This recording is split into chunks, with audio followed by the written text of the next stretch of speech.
One of my friends has a son who's a budding scientist.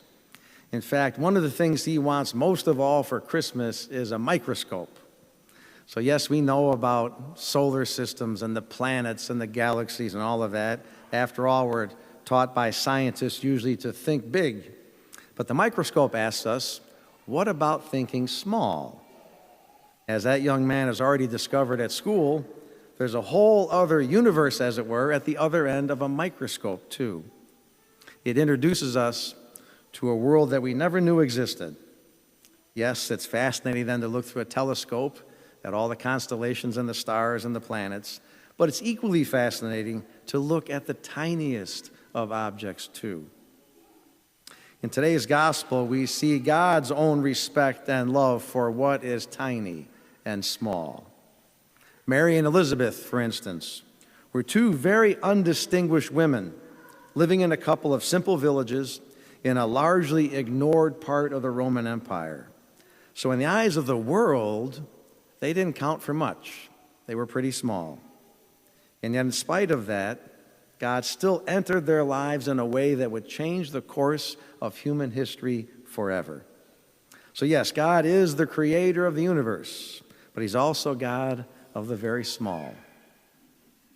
At the Annunciation, you'll remember Mary is told by an angel that not only will she be the mother of God's Son, but also that her cousin, Elizabeth, who is way past the age for having children, is miraculously pregnant too.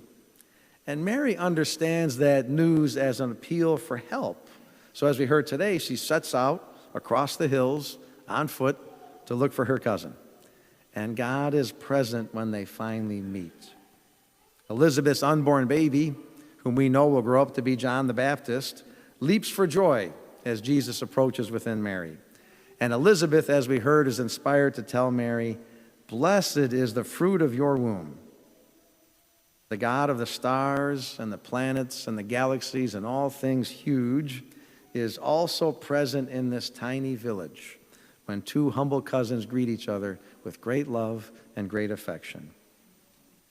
You know, a common mistake that many people make is that they don't pray with real trust and real confidence that God hears them, because they think that God is far away, distant and removed from our lives, and that if he's the creator of the entire universe, well, then his divine mind must certainly be concerned with grand and cosmic things. In other words, surely he doesn't have the time and the energy to be interested in little old me and my family and all my needs and concerns, right? In other words, we kind of treat God as a simple human being, maybe a general in charge of a lot of troops, or an overworked manager of a large company. And it's true that usually human beings who have to think on a large scale don't have the time or the energy for small-scale events or for the so-called little people like you and me. But of course, that's a total misunderstanding of the nature of God. God is not a simple human being with all the limitations that we're saddled with. You know, since he created everything, big and small, God can do atoms as easily as he can do galaxies. And he can do simple and humble people as easily as he can do Mother Nature and the big events of the world.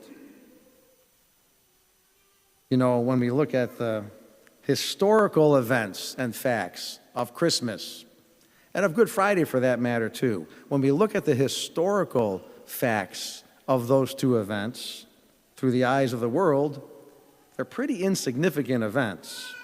So a helpless baby is born to a poor and simple couple in an animal stable in some nondescript village in ancient Israel.